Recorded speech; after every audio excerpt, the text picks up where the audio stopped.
बस दे दो बस देते चलो साथ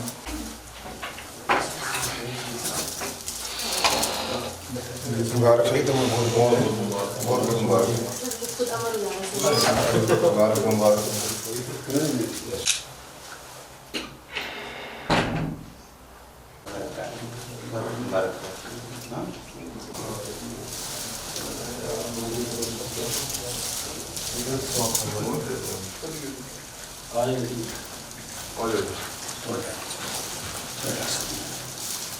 तब बैठो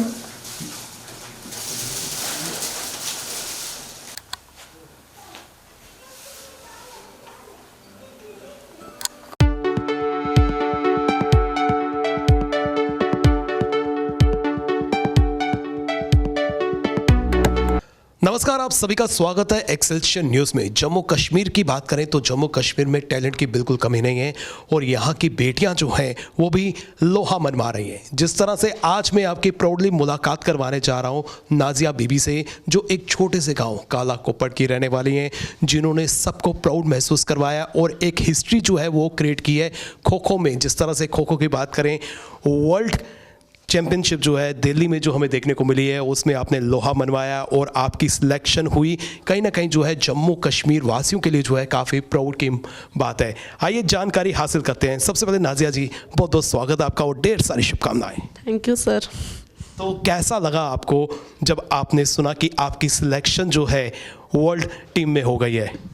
सबसे पहले तो मैं बहुत एक्साइटेड थी, जैसे कि नहीं होती है जम्मू कश्मीर की सिलेक्शंस। बहुत कारण है इसके पीछे कि बच्चे मेहनत नहीं करते, मेहनत करना भी चाहते हैं तो कहीं ना कहीं कोचेज़ नहीं होते, अच्छे फैसिलिटीज़ नहीं है, ग्राउंड्स नहीं है, तो उसकी वजह से कहीं ना कहीं हमें प्रॉब्लम्स मिलती है। और जहाँ तक मेरी एसोसिएशन की बात है, जम्मू कश्मीर के एसोसिएशन का थैंक यू सो मच करना चाहती हूँ, क्योंकि वो ना होते तो शायद हम इस मुकाम पर आज नहीं होते। बट उनकी भी कहीं ना कहीं गलती नहीं है, क्योंकि फैसिलिटीज़ कम होती हैं, कोचेज़ कम होते, तो उसकी वजह से बच्चों को प्रॉब्लम होती है। बट जो वो है उन्होंने हमारी पूरी हेल्प की है। जैसे कि मैं वहाँ पे थी, वो सब वहाँ पे आए, मुझसे बात की और मुझे बोला और रेगुलर मुझे कॉल मैसेज करते थे, तो उनके लिए भी शुक्रिया कहती हूँ जम्मू कश्मीर के एसोसिएशन के लिए। एसोसिएशन ने जो है आपको काफ़ी मॉरली बूस्ट किया है। मैं पर्टिकुलर ये जानना चाहता हूँ कि जिस तरह से सिलेक्शन की बात करें तो जम्मू कश्मीर से जो है 4 कैंडिडेट्स जो हैं, 4 एथलीट्स जो हैं वो फाइनल हुए थे, उनमें से जो है बाजी आपने मारी है। जी, 4 तो सब अच्छे थे खेलने में, बट उन्होंने कोई बच्चों ने, जो बॉयज़ लोग थे उनमें, उन्होंने 5 इंडिया कैंप अटेंड कर चुके हैं, बट सिलेक्शन नहीं हो पाती है, क्योंकि बॉयज़ में सिलेक्शन होना बहुत मुश्किल हो जाता है, कहीं ना कहीं डिफ़िकल्ट हो जाता है, और गर्ल्स में उससे भी ज़्यादा है।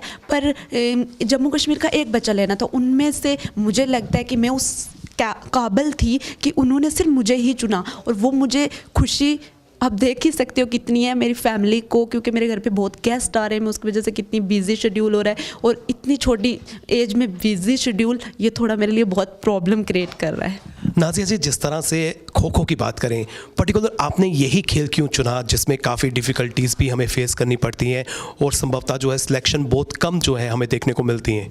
हाँ, जैसे आपने ये क्वेश्चन किया, मुझे अच्छा लगा कि ये क्वेश्चन आया मेरे पास, क्योंकि जैसे देख सकते हो कि इंडिविजुअल गेम्स होती हैं, उनमें ज़्यादा बेनिफिट होता है, बट टीम में एक ऐसा होता है कि हमें स्किल्स ज़्यादा इंप्रूव करने पड़ते हैं। जैसे कि देख सकते हो कि सीनियर्स लोग होते हैं, मेरे कैप्टन्स लोग हैं, वो मुझे सिखाते थे, तो वो चीज़ें मुझे बहुत पसंद है। और खो खो एक ऐसी गेम है कि जिसमें थोड़े जो हमारे फाइनेंशियली प्रॉब्लम्स हैं वो थोड़े कम होते हैं। जैसे एथलीट है, हमें उसमें बहुत अपने फाइनेंशियली लगाना पड़ेगा, तो मुझे लगता है ये मेरे लिए फाइनेंशियली अच्छी गेम थी, तो मैंने इसीलिए इसको चूज़ किया। गवर्नमेंट से भी हम अपील करना चाहते हैं कि जम्मू कश्मीर में जिस तरह से हम पहले भी कह चुके हैं टैलेंट की बिल्कुल कमी नहीं है, लेकिन इंफ्रास्ट्रक्चर और जो फाइनेंशियल एड की आवश्यकता है वो कहीं ना कहीं जो है कमी ज़रूर नज़र आती है। गवर्नमेंट को जो है इस पर ज़रूर जो है संज्ञान लेना चाहिए, इस दिशा में जो है ज़रूर कदम उठाने चाहिए। और जिस तरह से नाजिया ने प्राउड महसूस करवाया, नाजिया अभ्यास की बात करें, प्रैक्टिस की बात करें, खेल कोई भी हो उसमें हमें निरंतर जो है प्रयास करते रहना चाहिए। तो कितने घंटे जो है आप प्रैक्टिस करती हैं?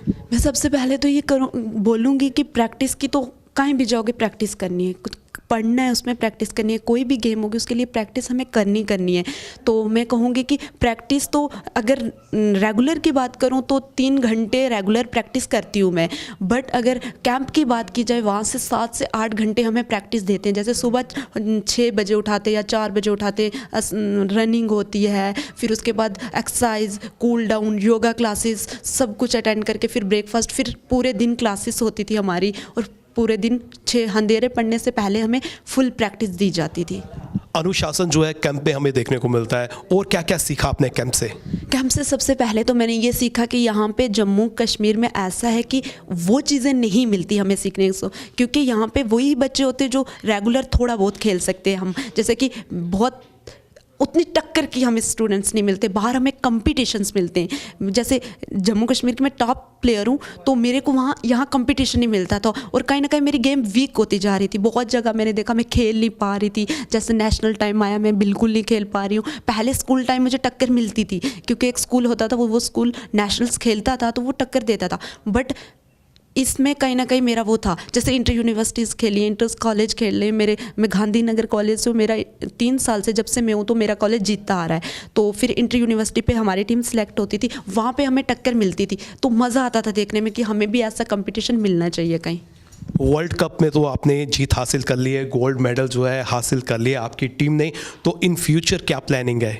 इन फ्यूचर तो अभी यही प्लानिंग है कि अभी तो ये चल रहा है थोड़ा बहुत, तो जैसे मेरे को लगता है मेरी गवर्नमेंट बहुत मेरे लिए कुछ कर रही है, और करना भी चाहिए, क्योंकि अगर आप नहीं करोगे तो देख सकते हो कि अगर मेरे से मोटिवेट नहीं होंगे बच्चे, आज कितने बच्चे इस चीज़ में माइंड आ रहा है। जैसे मेरे कज़न्स लोग ही हैं, बोल रहे हैं हमें भी गेम्स खेलनी चाहिए, मेरे चाचू लोग बोल रहे हैं बच्चों को हम भी गेम्स में डालेंगे। वो क्यों? क्योंकि मुझे देखकर कि कितने बच्चे और भी मोटिवेट हो सकते हैं। और जैसे लड़कियों की बात की आपने, लड़कियों को तो आना चाहिए, क्योंकि ड्रेसिंग सेंस को लेके बात होती है हमें कि ऐसी ड्रेसिंग सेंस नहीं करनी है, हमारे लोग क्या बात करेंगे। हमें एक ट्राइबल कम्युनिटी से हूँ, तो मेरे को वो चीज़ें देखकर कितना प्रॉब्लम क्रिएट होती है वो मुझे पता है, क्योंकि दुपट्टा रखो, ये रखो, वो रखो, तो वहाँ पे कहीं ना कहीं प्रॉब्लम्स क्रिएट बहुत होती हैं। तो मैं इसकी वजह से ये कहती हूँ कि कोई भी ट्राइबल्स कम्युनिटी के कोई भी बच्चा होगा, बहुत बच्चे खेलते हैं, ऐसा नहीं है, बच्चे टैलेंट बहुत है हमारे बच्चों में, तो मैं चाहती हूँ कि वो यूज़ करें अपना टैलेंट।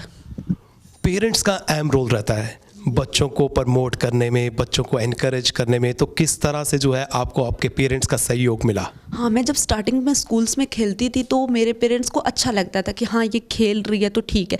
कहीं ना कहीं जाके बीच में ऐसा होता था कि तू सिर्फ खेलेगी, क्योंकि वो मिल ही नहीं रहा था कि जो उनको भी मिले। जैसे अब मिल रहा है तो लग रहा है नहीं गेम भी कोई चीज़ है, क्योंकि हम ट्राइबल फैमिली से हैं तो थोड़े माइंड कहीं ना कहीं डाइवर्ट होते हैं कि नहीं, वही सोच रहती है कि नहीं गेम से क्या मिलेगा।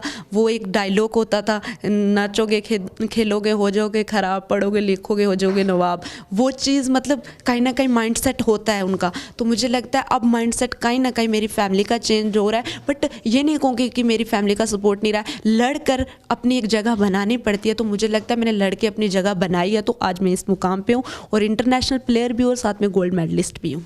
नाज़िया जी, 7 से 8 साल हो गए हैं आपको इस गेम में जो है अपना प्रदर्शन दिखाते हुए।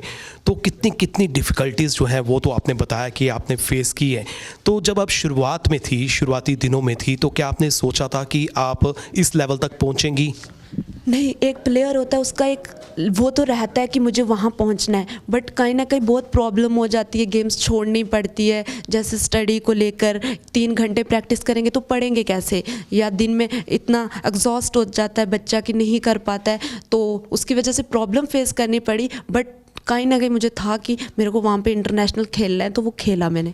ड्रीम क्या देखा है आपने? जिस तरह से आप ग्रेजुएशन कर रही हैं, फाइनल ईयर में, तो शुरू से आपका एम क्या रहा है?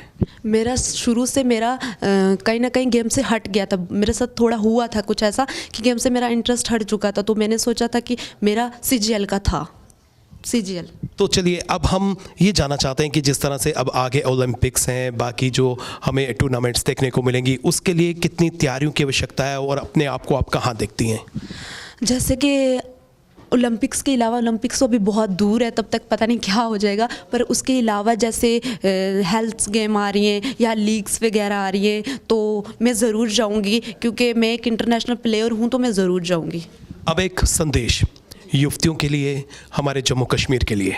हाँ, मैं यही कहती हूँ कि सबसे पहले तो हमें अच्छे अच्छे ग्राउंड दीजिए। जैसे मिट्टी पे खेलकर मैट पे खेलना बहुत मुश्किल है, हमें मैट वाले ग्राउंड दीजिए और इंडोर। और साथ में मैं चाहती हूँ कि हमारे यहाँ इस साइड, क्योंकि आपने देखा है थोड़ा गांव टाइप है, बच्चे प्रैक्टिस नहीं कर सकते, उसकी वजह से कहीं ना कहीं गेम में बच्चे रह जाते हैं। तो मैं चाहती हूँ कि हमें ग्राउंड्स मिलने चाहिए। बहुत बहुत शुक्रिया नाजिया जी, आपने हमें समय दिया। हम सरकार से भी अपील करना चाहते हैं कि हमारे जम्मू कश्मीर की बात करें तो यहाँ पर कोने कोने में जो है आपको टैलेंट नज़र आएगा।